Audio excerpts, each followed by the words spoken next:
All right. Here we go. Woo, we're back. My Aries John t-shirt representing Philadelphia.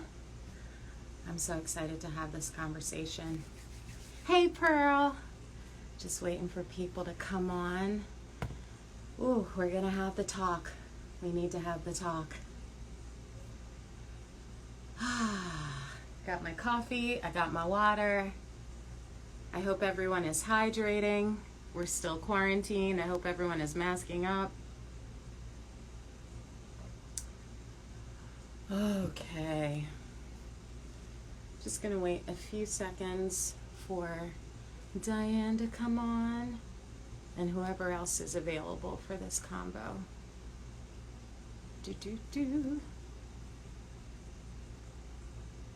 Super important. Super duper important. All right.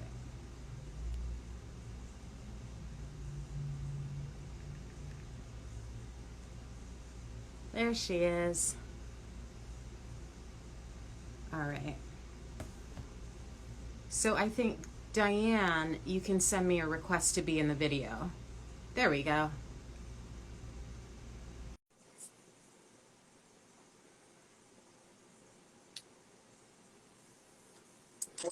Welcome. Hey, girl. Worked. Awesome. It worked. It's so good to see you. Full disclosure, we had a little FaceTime right before, and I used to wonder why talk shows would have a pre-meeting with their guests. But I get it. When it's such a big topic, it's you want to make sure you're on the same page and just kind of run through real quick what the shape will be. So I just want to start off by saying we are not going to solve this in an hour. This is the beginning of a longer conversation, and I'm hoping that our two communities will feel free to have more conversations like this.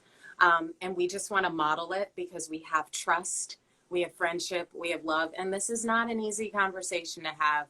I referenced when I was talking to Stephen and Brett, the Broadway husbands, about the Black female community and the white male gay community. And it can be uncomfortable, but we gotta talk. So, Diane, why don't you introduce yourself to the people? Tell us where you're from, what you do. Okay. Hi, everyone. My name is Diane Phelan. I'm currently based out of New York City. I am a Broadway performer, and during this period of time in the quarantine and in the new social justice revisiting America's having, I founded something called #Racism is a Virus and Unapologetically Asian. Excellent. And can you tell people a little bit about what prompted you to even start these organizations? Because that wasn't something you were into when I was back in New York, right? Right. Yeah. So, I had started something previously called Broadway Diversity Project. Yeah. And I don't talk about it too much just because it's just a platform that celebrates non-traditional casting on Broadway and beyond. So my interest in having representation and racial justice on a microcosm was definitely there. But then during COVID-19, we're still in it. Beginning of it in March, I had a friend talk to me and she said, "Isn't this really crappy about all the hate crimes that are happening to Asian folks right now?" And I was like, yeah, it really, really sucks. And it's been something that's been kind of, for me, as I've experienced it, was like,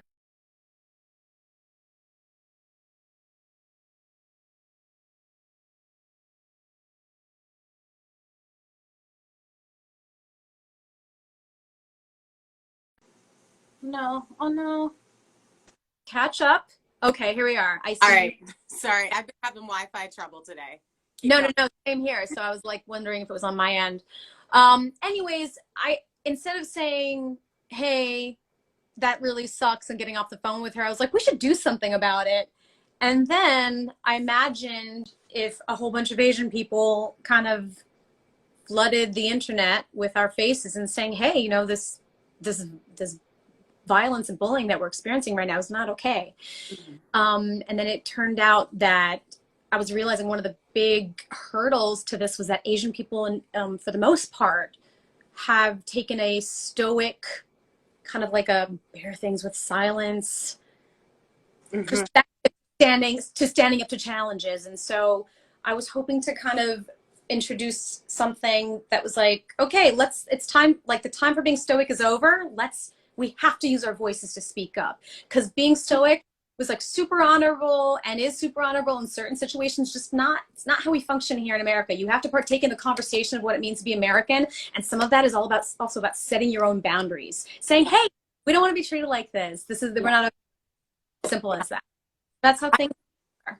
I love that you said that, because that's something that I was thinking about, like seeing your voice, like you, and I know Pearl has been very outspoken about racism in America, but a lot of my Asian friends have been quiet. So it has been an interesting thing to see a lot of people speaking up now that the violence is hitting the Asian community. And I think to ignore that larger silence, not everybody, but to ignore that larger silence is a blockage to open communication between our groups. I so appreciate you talking about that. Can you hear me and see me? Awesome. Yeah, Yes. Appreciate you bringing that up and talking about it, because it's something that I've seen and witnessed as well. And I can only imagine how hurtful that feels, especially being a Black person in America and having friends who are silent about the stuff that has happened in the Black community and has been happening to the Black community for centuries. And all of a sudden, these people find their voices and they have not said anything about you in your lives. Yeah. And I want to say that sucks and it's wrong. Yeah. Thank you. I mean, and it's tricky, right? Because it's like my parents' community, there's a divide. My parents' generation, there were the people that were out in the streets protesting, and then there were the other people that wanted to, but the threat of violence against their families was very real. So it's like, on one hand, Black people, Asian people, white people are not a monolith. The way I choose to fight social justice might not match how you choose to do it, but for no one to speak about it because we're afraid of disrupting the prevailing culture. Yeah. What's problematic. So I want to salute you for diving in head first and saying, no, this is wrong. And for having these tough conversations. Like, talk to me more about that. Like, what has the response been among the Asian Broadway community? Because that's what we're kind of focused on, right? Right. So I will say that Racism is a Virus only kind of took off because I emailed every single one of my Asian friends that I've worked with on a show, and some people have had amazing careers with amazing platforms, and they really came through. Telly Leong, really shout out to him, who's been kind of the poster boy for Racism is a Virus.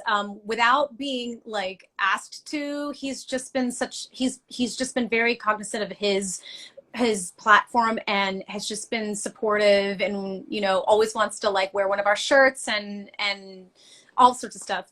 So that I will say the Broadway Asian community, when we gave them a very specific task, which was to send out a picture of you holding #Racism is a Virus and just put your name out on social media.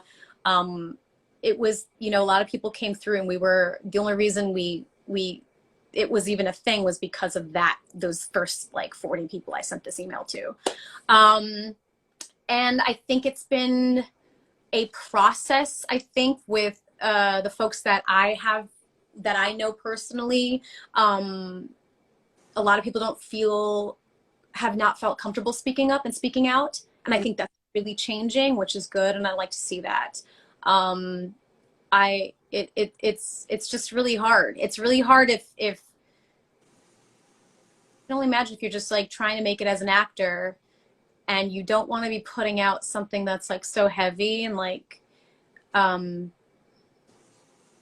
I'm hearing myself say this stuff, and then the other part of me is like livid. I'm like, what time to talk about racism. You know, I want to have, But this is it, you know? There's yeah, no right way. It's like we have to be messy. It's not going to be comfortable. Like, you know, when we were doing our FaceTime earlier, it's like there's the Malcolm, there's the Martin Luther King. There are countless other civil rights leaders that worked during the 60s and got us to where we are today, but they all had different methods and it was messy. There are going to be arguments, you know, it's like, but I think we have to be okay with the messiness because we're not experts on this. I mean, we were raised to believe that this was in the past. And now it's like, it never was in the past. And now it's being filmed so everyone can see it. So we got to talk about it. So I want you to embrace the awkwardness, the duality of it, because I get off of these videos and then I'm like, oh, I should have said this or I should have asked that. And, you know, we just have to keep having the convo. So breathe, give yourself grace. Thank you. You're welcome. So I want to ask, you are biracial, yes? Yes, I am half Filipina and half Irish American. And how has that informed your advocacy? Because it's almost like you get to see both worlds through family. That's it. That's actually it. You know, I am half white. Like I am, you know, I think a lot about presentation versus representation. You know, in some of the work I've done with equity, we started this like mixed race group, and we actually got grants from Equity's diversity EEO committee to do these like pieces that, and like we did this cabaret, I guess you could call it, this concert of all mixed race voices, because I felt like it was important to have a perspective of folks who have one foot in each world that could and don't kind of fit in anywhere. So in terms of talking about representation and presentation, it was a way to do what we're doing now, which is just having conversation. How do we even know what language to have, or how do we actually know what we feel something if we haven't talked it out, right? So that's kind of always where I come from, is I think about presentation. And I know I don't look, well, I'm going to say this. In certain circles, people think of me as a white girl, which is totally weird, because I'm just like, I've never, like, if I'm in a group of white people, I am the brownest of the otherest of like the, you know, I've just, you know, so I've just been like, okay. So I used to really get hung up about that. With relation to my work now, I think about like the activism work. I always think about, okay, so I can maybe possibly walk down the street and not get yelled COVID or anything like that at me. I think behind masks, I've had people give me looks here and there, but I know I'm not somebody that's going to be the first target because of how I look. I don't look East Asian. I'm Southeast Asian.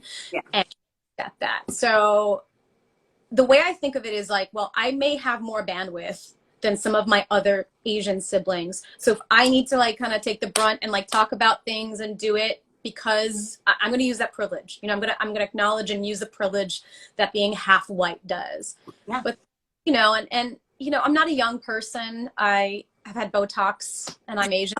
So, you know, maybe a few decades younger, but I'm also at peace with a lot of the identity stuff. I worked that out. And so I'm able to just be like, you know, let's just get to work. Like, I know I identify as a brown person. I identify as South Asian. I identify as mixed. There's a portion of me that identifies Latina because we're Filipino. I get Spanish spoken to every day of my, people speak Spanish to me every day of my life. So I understand, you know, there's in a desire to belong, I've kind of taken on these communities as part of something inside my heart. So yeah, it's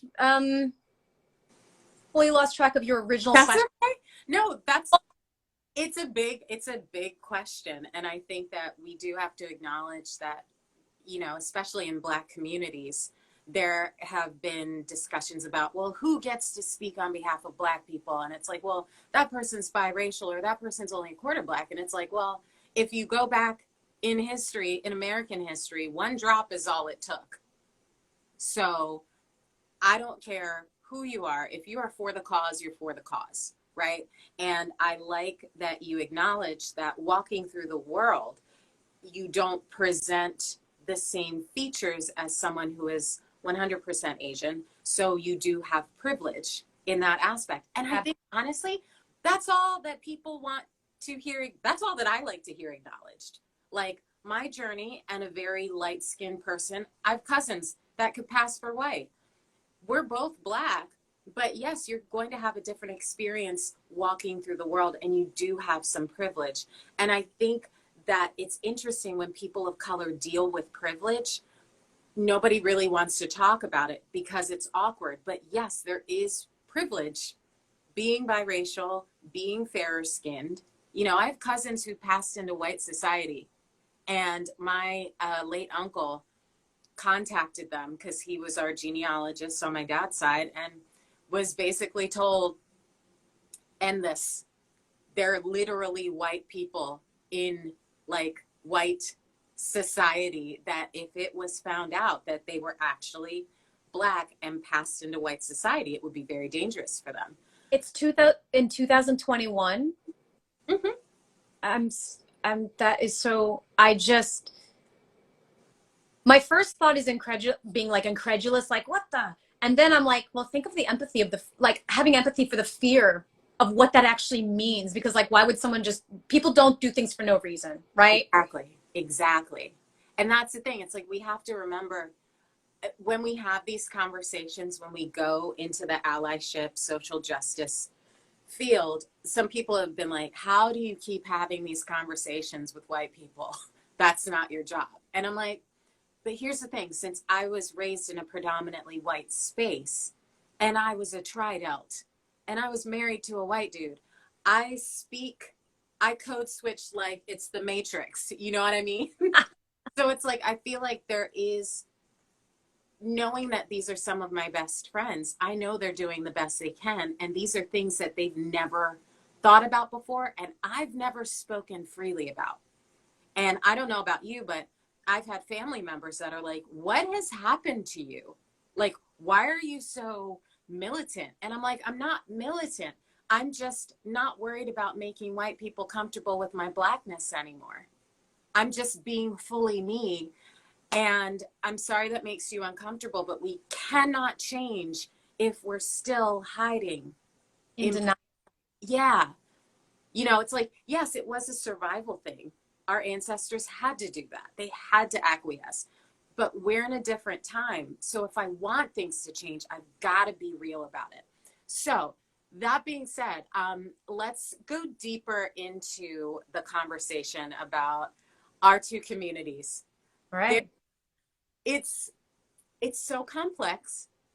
And in my hometown, we didn't have a large Asian community, but that's changed a lot since I've been there. And it wasn't until I moved to New York that I felt definite, like I'm used to being profiled in white stores, but I would go into like hair shops and I would be followed around, and I would be like, I'm being followed around by people of color. Like, what's happening? And I started just seeing that with different ethnic groups, and not even just Asians shops, but also like in some West African shops, I'd be profiled too. So I didn't know if that was like a first generation type thing, like, because as I've been getting to know my friends whose parents are immigrants, they're starting to share the things that they heard about Black Americans coming to America, and this plants seeds, and then we're here in America, and it's like, I'm looking at people of color like we're all in this together, and I'm getting a stiff arm from some people. So that was really perplexing. And I feel like it's kind of coming to a head right now. Yeah. I think this is the point in our conversation where we bring in the model minority myth, right? Yeah. Talk more about that.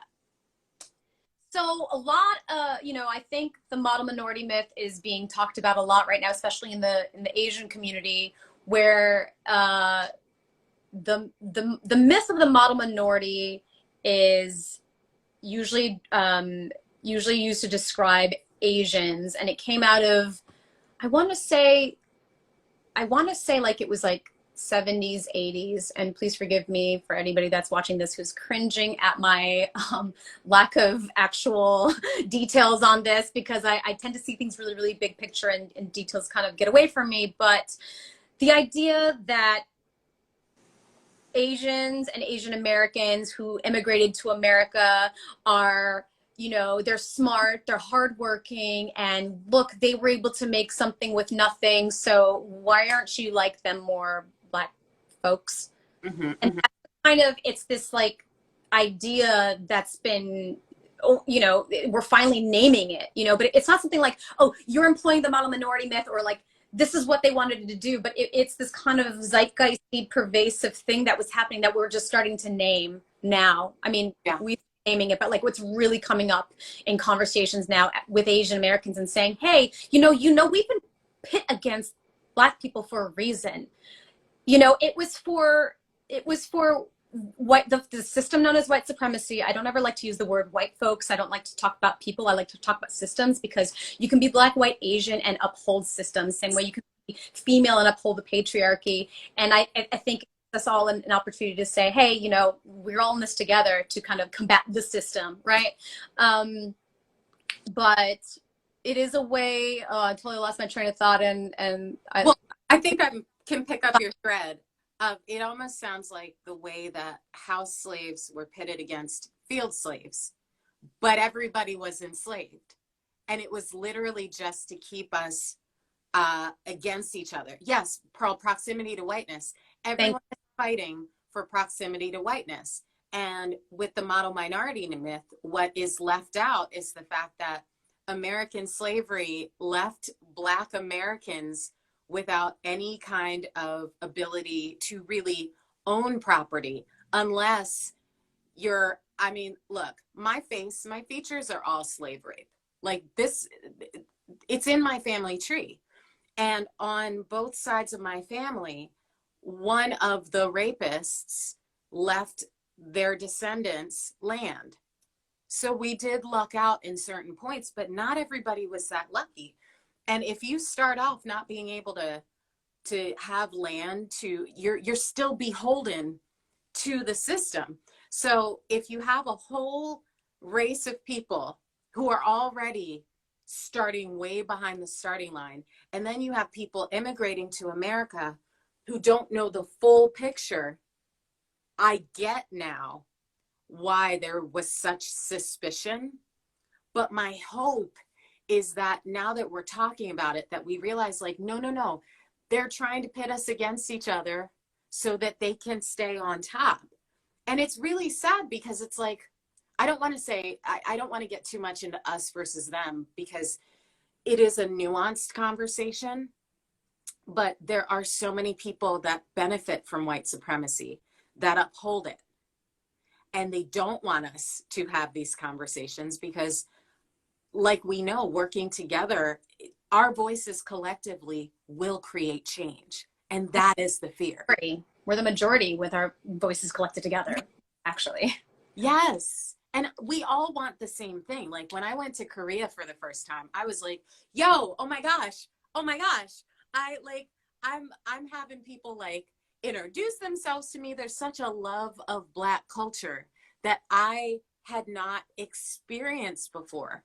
And it was so dope, because I was like, okay, so it's almost like within the Black community, you've got like Black Americans, you've got actual African Americans from different countries in Africa, and then you have Caribbean Black Americans, you have Black Mexicans, you have like Afro-Latina. I mean, it's like there are so many different communities, and because of these seeds of mistrust planted by those who want to uphold white supremacy, we all think that we're having these separate journeys, and that this group is making us look bad, or that group just isn't pulling their weight, when really it's more about all of us working together to have the American dream.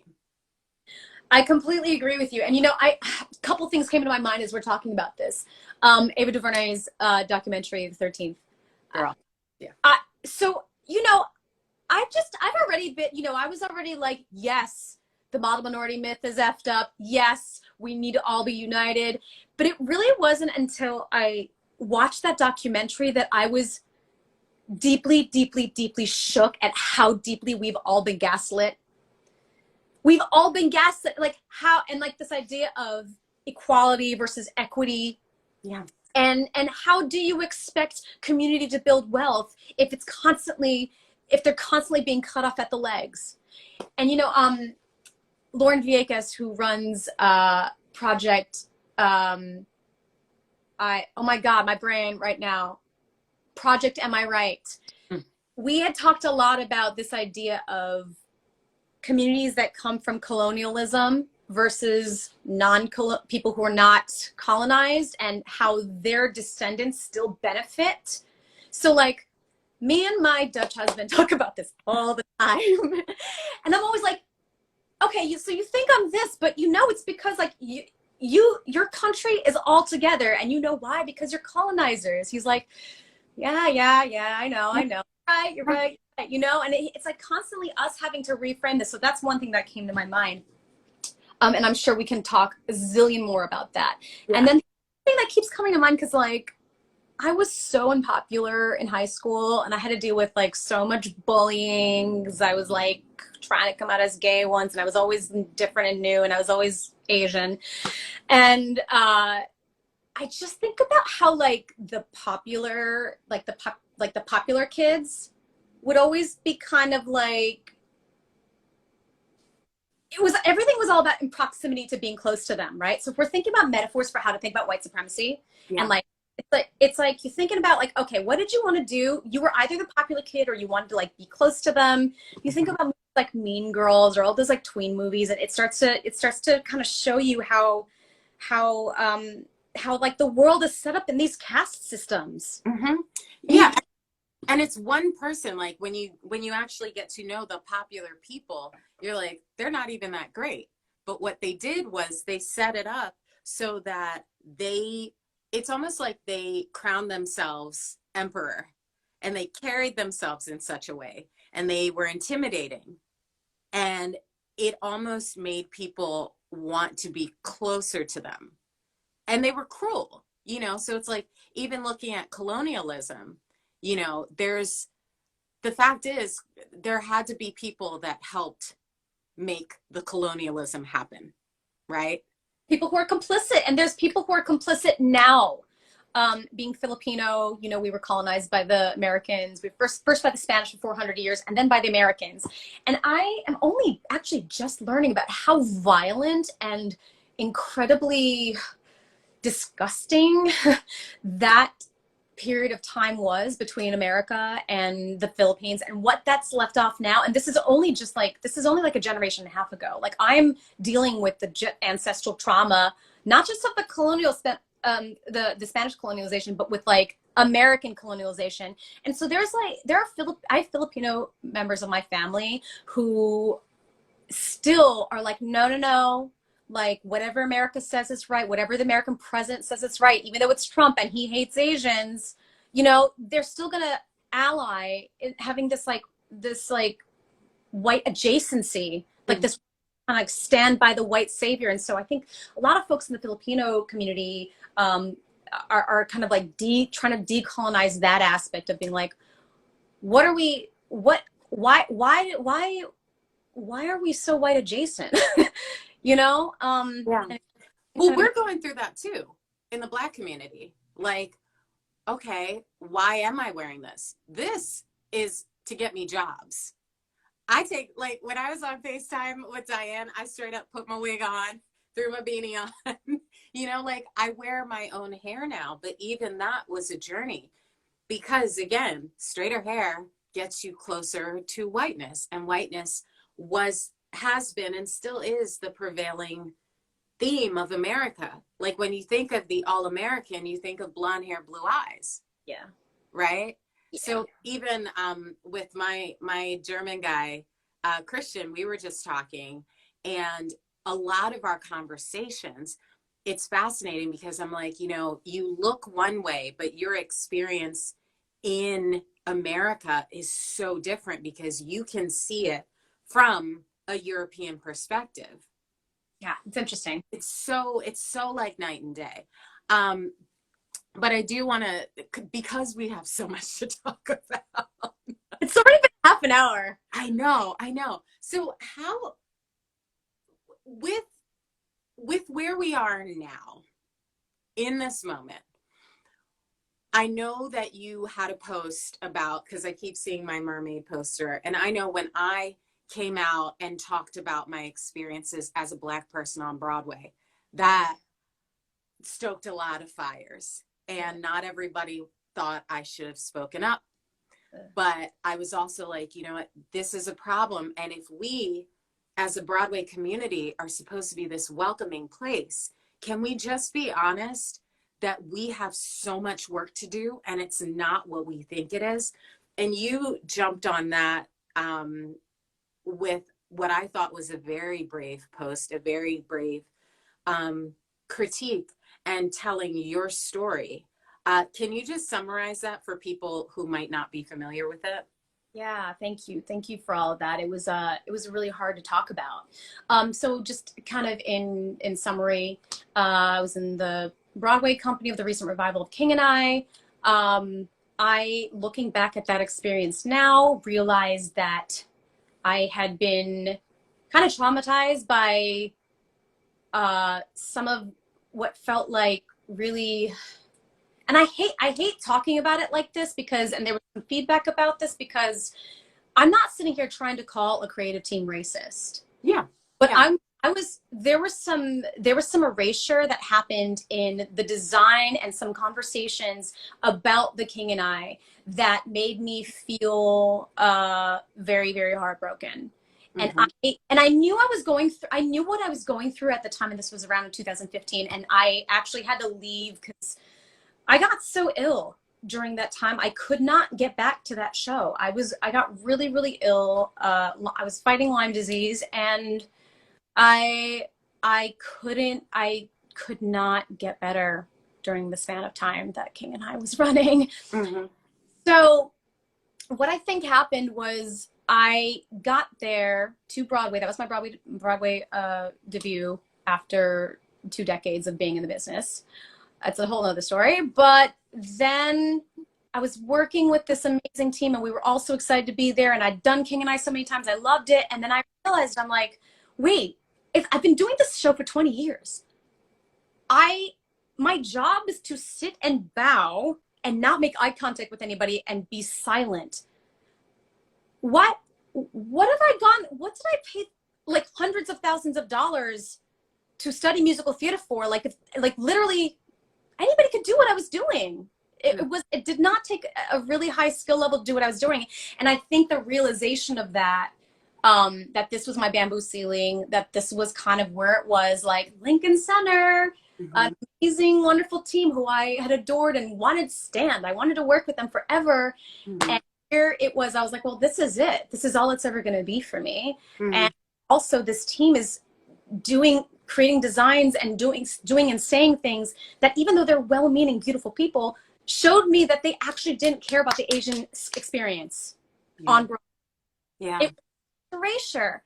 Yeah. And so I spoke out about that. And, you know, some people were upset saying that they wanted to be like, oh, you're calling Lincoln Center and this specific creative team member racist. And I'm like, the conversation's bigger than that. The point of was actually to say, hey, you know, going forward in the future, let's stop traumatizing BIPOC members of the Broadway community by not having BIPOC directors for BIPOC shows. Yeah. That's all I was saying. I don't need an apology from anybody. I don't need anybody, like these creatives, I am sure, have gone on from that experience to rethink some of the things that have happened, especially in light of the stuff that's been happening. Yeah. So I don't need a conversation. I don't need apologies. I just needed to talk. That's it. Right. And that's the thing. It's like when you have people of color behind the table, the experience is different. I mean, let's not forget, Dreamgirls was not written by Black people. Okay. Like when people, like, it's so beloved by the Black community, and I'm like, y'all, this isn't our story. We starred in it, and yay jobs, but this is not our story. Our voice, which Our makes voice. it hits different when it's It's different. by a BIPOC person. Exactly. And it's like, look, I'm not mad at anybody for taking a job at all. However, like when I played Aida for the second time, I remember it was like right around the kiss. And I remember thinking, wait a minute. I give up my whole kingdom for my captor in a kiss? No! It was so like after that second time playing, I was like, oh my gosh, this is so problematic. This is so hard. And, you know, again, a lot of people, even in private conversations, had some pushback against me for even bringing that up. But it's like, is it a scarcity mentality where we're afraid that if we point out the inequities in theater, that we're afraid that nobody's going to want to do another Black show or another Asian show? Or is it that we don't know any different? Like, I have a couple of thoughts thinking about this. And again, I just need to I need to put the caveat in here and say, I don't speak for everybody, right? Just for everyone tuning in, I don't speak for everybody. This is my perspective, and it's impossible for me to speak for everybody. But my perspective is important. I've been around a long time, and I have a lot of thoughts, and I pay attention and I listen. So that being all said, I think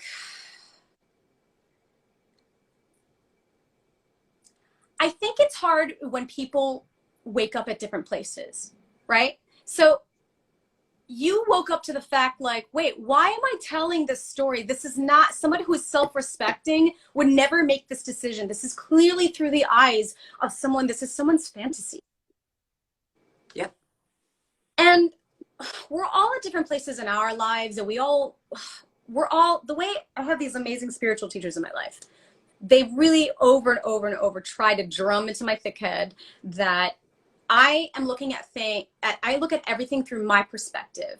If I'm somebody else, it's usually because of how it hits me, not necessarily because of what they say. Because usually if people are authentic and coming from where they need to be coming from, then it's really about you. Everything you do is about you. It's not about other people, right? So if people are upset, it's about what they think you've said. I mean, unless you're really actually trying to harm people, which most people do not go through life that way. Yes, there are sociopaths who and there's evil people who go and try to hurt other people. That's not what most of us are doing. We're all just trying to live our lives. So if you're speaking your truth about something, it means this is my experience of it. And if you want to either agree or just say, hey, this is something that we all haven't thought of, this is a perspective worth looking at, that's what's important. Yeah.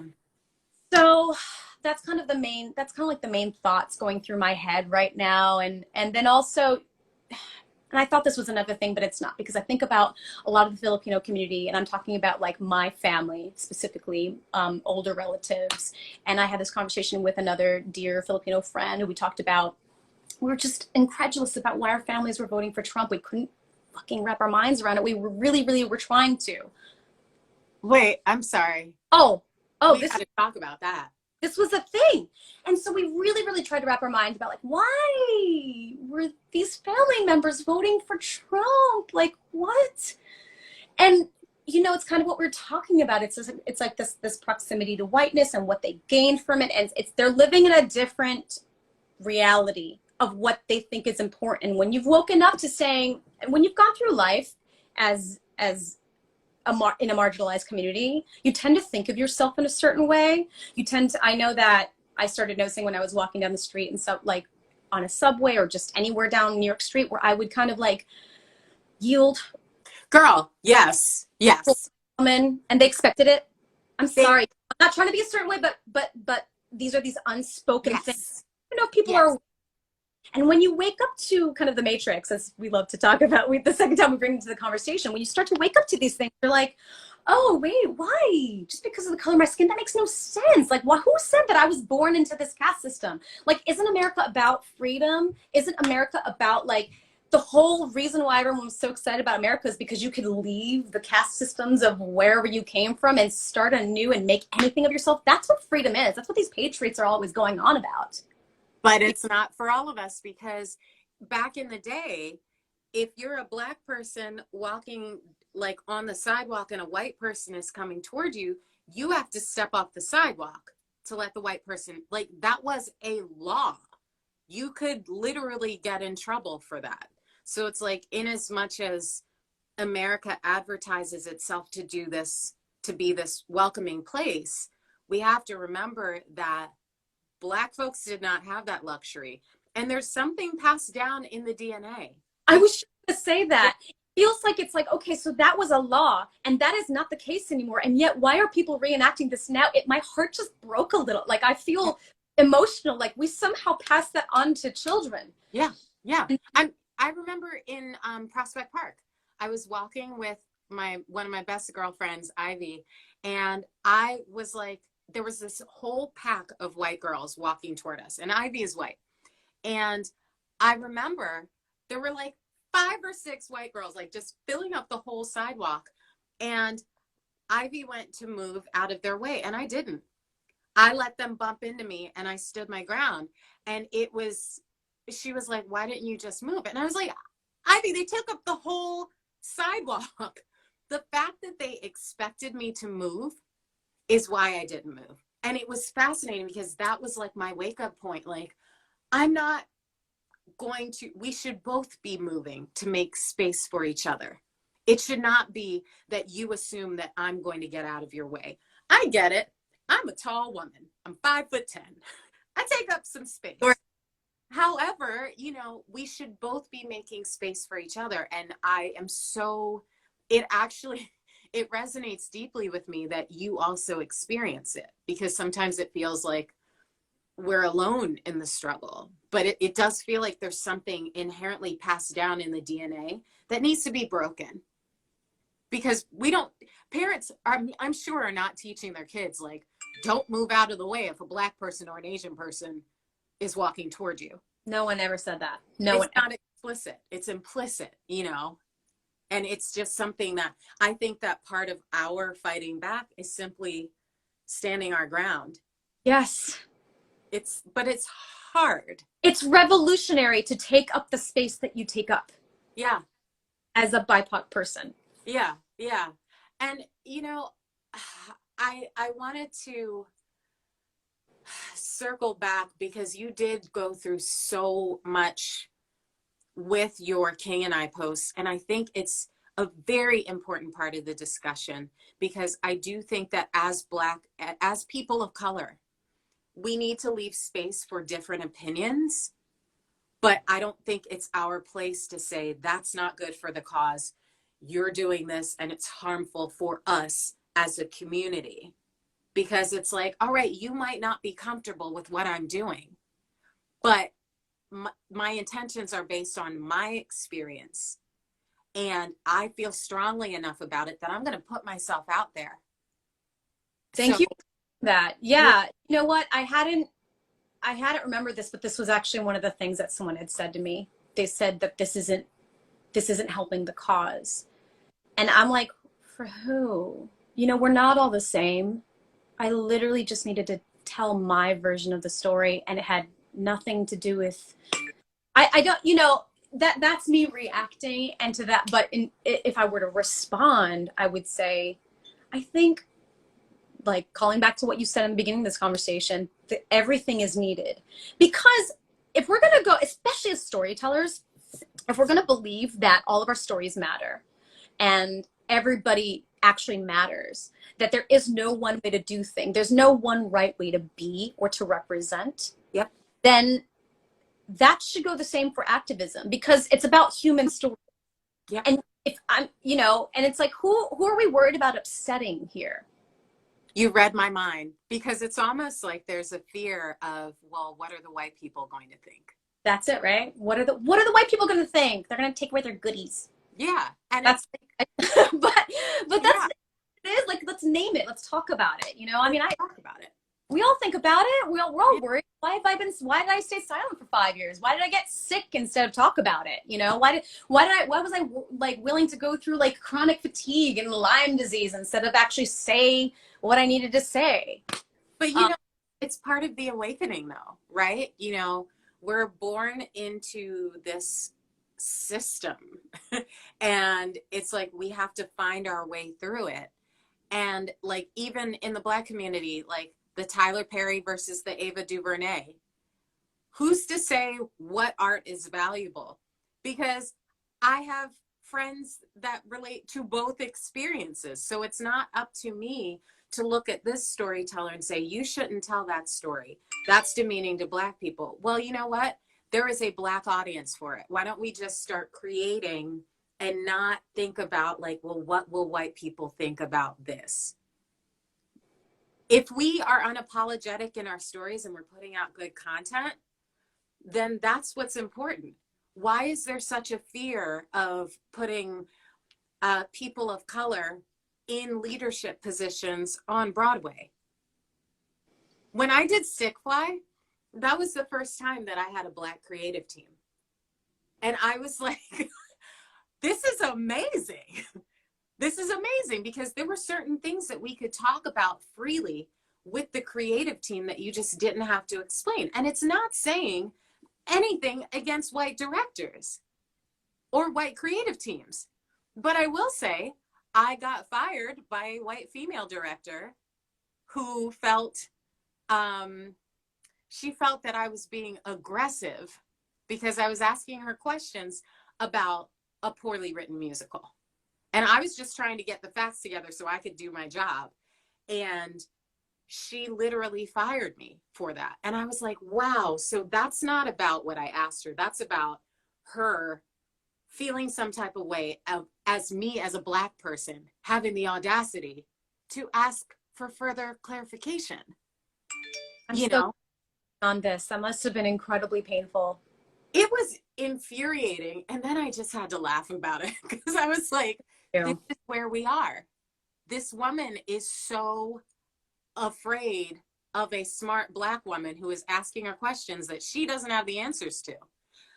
All right, fire me if you need to. I legit did like, and I'm very big on like examining my behavior after the fact, but I was like, I really just asked questions about the script and she fired me. So that was about her. That had nothing to do with me. But that's another reason why we need to have more diversity behind the table, more Black, Asian, Latin producers as well. Like there are certain parts of industries that I feel, have felt like we can't get to. You know, it's like when I was dating this problematic guy who presented white, but actually is a person of color. And he was saying that people automatically think he's the authority figure at his job. They assume he's the boss because he's the white presenting guy. And I was, that's fascinating. We as people of color tend to do that. We don't look at each other as the boss. We look at each other as like the subservient, and there's got to be like a white person in charge. And I think that largely that applies to America as well. Like, sure, we had President Obama for 8 years, but let's get back to like business as usual. And I think that's what Trump capitalized on. And I think that a lot of people in our communities felt more comfortable going back to what it always had been. I definitely feel like and again, I'm stumbling because I'm about to say things and I'm like trying to catch it and make it right. But, you know, I can speak for my family, my Filipino family, that I'm like, oh, you just want a white person to be talking right now. Like that's what you feel comfortable with right now. You're uncomfortable with, you have a responsibility and say, no, actually I don't agree with what white daddy is saying, you know. I mean, I had a white father, so I had a white father. And you know what this is, it's a very interesting and unique thing. It's about like, wow, we look to the white male in the room to tell us where to go. And this is, you know, this is a feminism thing, this is a race thing, this is an America thing. And we just have to, I think, talking about it and being awake to it and realizing about it is going to help us change our behavior so we can change our paradigm and say, hey, no, this doesn't have to be this way. We can imagine different worlds in which we all have equity. And how would you say, like, things for you in 2020 as an Asian woman in America? How have you felt things ramp up? Like, what, I guess I'm asking, like, the Black struggle has been at the forefront. What do our communities have in common, and what is uniquely Asian in regards to racism in America? The immediate things that are coming to my head when you first asked the question is that what has changed about the Asian and Asian American community specifically is that we're finally learning to use our voices, Mm-hmm. that we're finally asking to be seen. And I think that is very, very different than where we were a year ago. And that's been all I've wanted to see, is to just be like, hey, just have to say something, right? Mm-hmm. So that's exciting. And I just saw that HBO had put out one of those like condemning racism statements, Mm-hmm. and saying, they condemn racism in America for all communities, but also wanted to stand in solidarity with the Asian community right now. That felt good to be acknowledged. Mm-hmm. So that's part one of the question. And what was part two? I want you to kind of flesh out the story, the question. Yeah, part two was, what are some things uniquely that have happened, like with we just, let's put a pin in this, because this is a great question that came up and I really want to get to it since we have 6 minutes left. And I think it applies to both communities. How do Asians deal with being supporters of white supremacy and victims of racism at the same time? Yeah. It's about deconstructing that model minority myth and realizing that at all costs, we have to stand together with our BIPOC. Yeah. And our allyship cannot be tit for tat. And that at all costs, we have to support each other and seek to bridge relationships with other communities and work to, have conversations both about anti-Blackness and then also about what's happening in our communities too. Yeah. It's and people, I think you were maybe starting to hint toward this question before, is that it can't be an or, it needs to be an and. Yes. And this is how I feel. You cannot talk about racism in America without acknowledging the Black experience in America. Yeah. You cannot do that without acknowledging the Native experience. I mean, it feels weird, and I think that's where Asians have been contracting and like kind of like really struggling with this. And to that, I also want to say this is a normal thing. When you open the dam to emotions and when you open the dam to conversations that have had a cover of darkness over them, I know the first time I started speaking back about like my emotions, my anger came out in tears. I couldn't stop crying. I was so embarrassed all the time. If I felt like how I felt, if I hit back against aggression, I would just start crying and I was really embarrassed. But like, you keep practicing that and you're going to be able to have a conversation and just be able to speak the truth because it is truth, right? Yeah. So I think it's going to be hard for people to be like, okay, yeah, I'm dealing with the fact that I have been suckered, I've been gaslit. The model minority thing is real. Like, we've grown up with a lot of anti-Blackness. I grew up with a lot of anti-Blackness that I was happily able to kind of like throughout my journey, being half white, being the daughter of somebody who was a sociologist. So I wasn't completely in the Filipino community. I wasn't super saturated in it. So I was like, oh wait, no, I totally don't agree with that. Okay, no. So, but then you're still unpacking all the anti-Blackness. And so you say, and you just have to meet it head on and say, oh yeah. And oh yeah, this is what I grew up with. And I don't agree with that. It doesn't make sense for the world I want to see. I think that's something so important that you touched on. I grew up with this, but I don't accept it. No. I think that is a message that I would love for more people to spread and adopt. Like, yes, your parents do their job and they raise you and you take on some of their beliefs.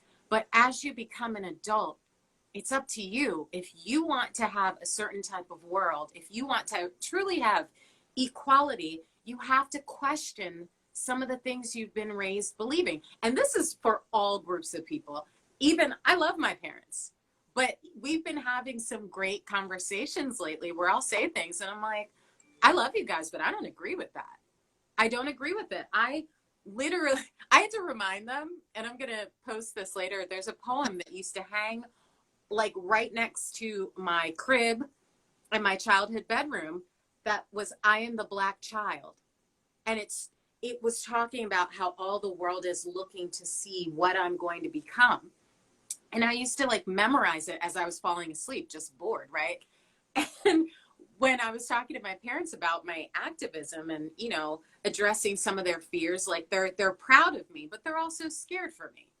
And I get it. They had complete different experiences, but I'm like, you put this poem in my bedroom as a child.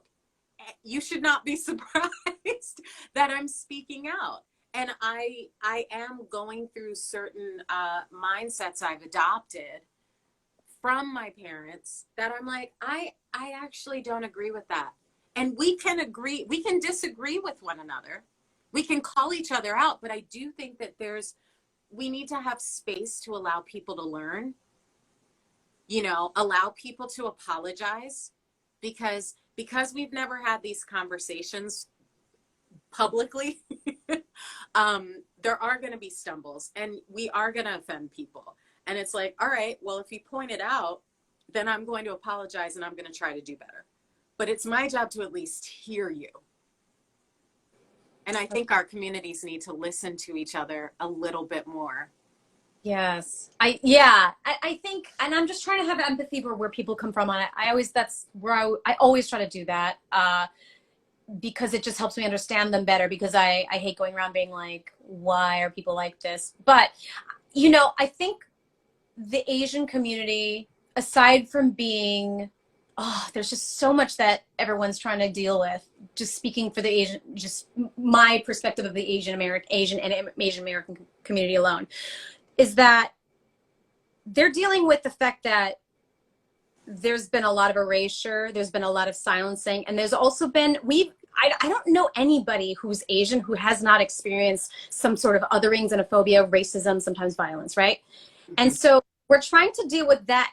I think the huge hiccup was that saying like, hey, you know, you have to deal with the racism in your community.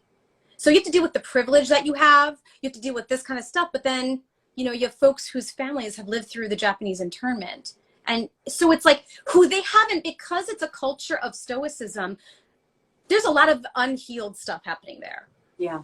In the Philippine community, there's so much unhealed going through from, you know, stuff that I've already laid out before, but like there's a lot of unhealed stuff. And then to say, hey, no, you really fucked up. You know, you got to deal with this. It's a really hard thing for people who do not have the tools to deal with it, to contend with. Yes. I think, I don't know why I started down this. It was just kind of musings about like why it's been so hard, why it's important. Yeah. Everything is, and I'm really glad that we're just talking, because I think, again, in modeling this, it's not going to be linear.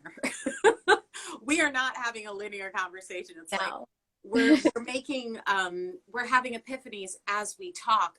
I'm seeing the chat. I'm seeing what's resonating with people.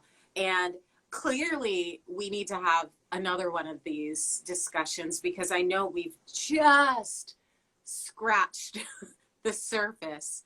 But what I want to do, before we go, because I know Instagram's going to kick me off soon, what would you like our communities to know moving forward?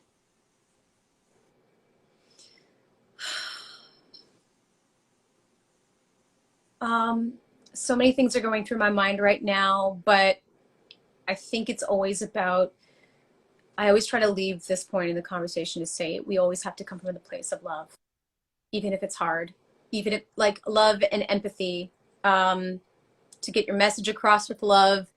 And love for yourself. And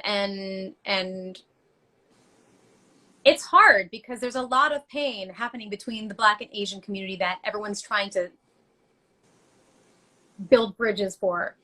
And it's easy for someone like you, and it's easy for someone like me, you know, but there's other people out there who haven't had the life experience that we happen to have, so that we're at the place where we can have this conversation and feel comfortable and feel safe and have had the practice of talking about it. So I just think it's like having empathy for yourself and your experience, and being unafraid to kind of like face what hurts you, because that's the only way we're going to get past it, right? Yeah. Yeah. I love that. And I just want to encourage anybody who is tuned in to really have these difficult conversations. It's not even that it's difficult. It's just uncomfortable for a little bit. You know, it's not painful, but if we don't talk about it, we're not going to move forward. And I think that there's enough pain to go around. It's not a competition. However, having this conversation without realizing the levels of privilege, that's, I think that's been the missing link in a lot of these conversations. And I'm so glad you acknowledged that from jump, that yes, you're a person of color, but you do have some privilege. I think that when we start like that, even with Black men, they have the privilege of being men. I'm a Black straight woman, so I have the privilege of being straight. Like, we have to acknowledge that there are elements of privilege, but it's not a competition. Yeah. My experience does not block out your experience. However, there are, there are levels to this, and there are spaces that you can navigate easier than I can. Absolutely. You know, we have to work together. We have to hear each other. So I want to encourage everyone to listen more and to meet people where they are, and also to know when to tap out. Yes. Know when to tap out. So on that note, I'm going to tap out because Instagram's going to kick us off. Thank you, Diane. I'm so glad to have you. We have to have a part 2 because I'm right to it. I promise as soon as this ends, I'm going to think of 75 other things I should have asked. Here for you. But sending you so much love. Thank you again. And I will see you guys next time. Bye. Bye.